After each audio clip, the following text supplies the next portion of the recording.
this has to be happening for the upper back to be opening. If you go up this way, it's just you're bending where the easiest place is to bend, and you're not cornering the chest open. So as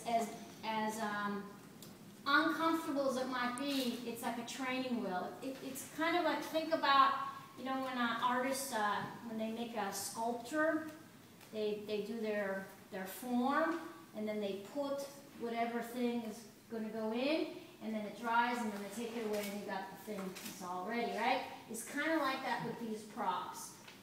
Sometimes people think that they're going to be stuck with these props. It's totally, completely not true.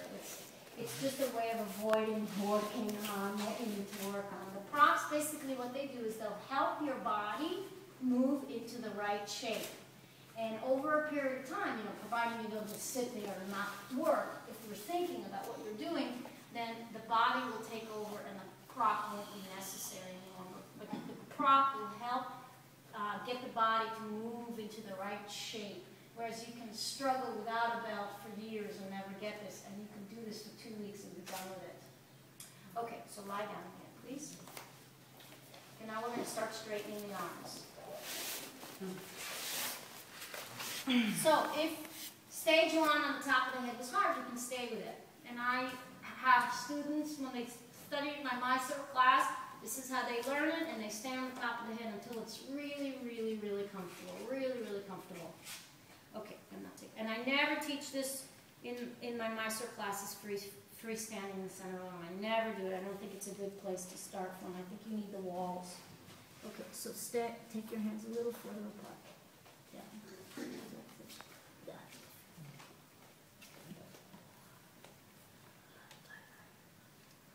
Now, nice and easy. You're not that fast. There you go. All right, pelvis in neutral. And now, nice and easy, inhale, come up on the top of the head. Okay, and not to buckle the knees in too much. Knees hip width apart. Open your chest. That's it. Open, open, open, open, open. Okay, now you're going to keep your elbows on the wall. Okay, I don't want your elbows to leave the wall at all. Fingers reaching forward, knuckle of the index finger grounded. Open the chest. Buttocks moving in the opposite direction. Okay, keep your elbows on the wall. Now start to lift your head up off the floor. Keep your elbows on the wall. Now you might need to walk your feet in a little bit at this point. Now don't let the elbows leave the wall. You might need to walk your feet in a bit. Okay, so buttock, don't push the butt to the wall. Push the buttock away, I said away from the wall. No, away from the wall. Go into your feet. Samastirihi. Yes. Now keep your elbows on the wall. So I want these 2 parts of the body to pull apart. These 2 parts of the body come together. These pull apart. These come together. You can walk. Okay.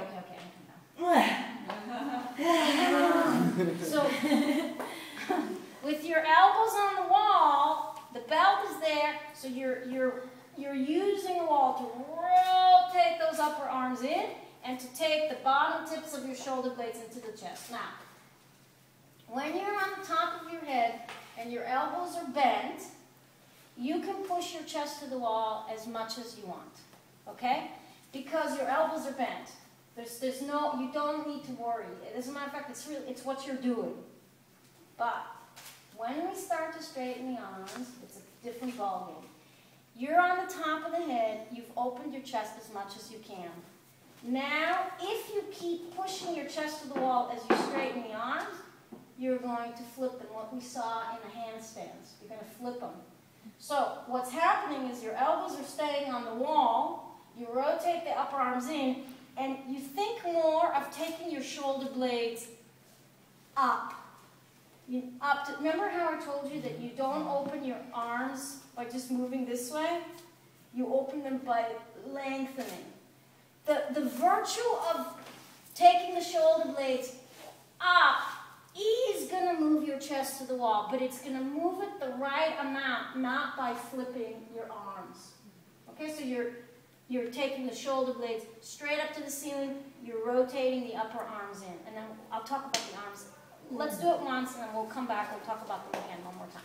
So right now we're supposed to try to straighten them, or? You're straightening the arms only to the degree that your elbows don't leave the wall. Okay. And there's a reason for this, and we'll take it to the next step in a minute. Can I ask about belts on your legs? Because I was told that it's very dangerous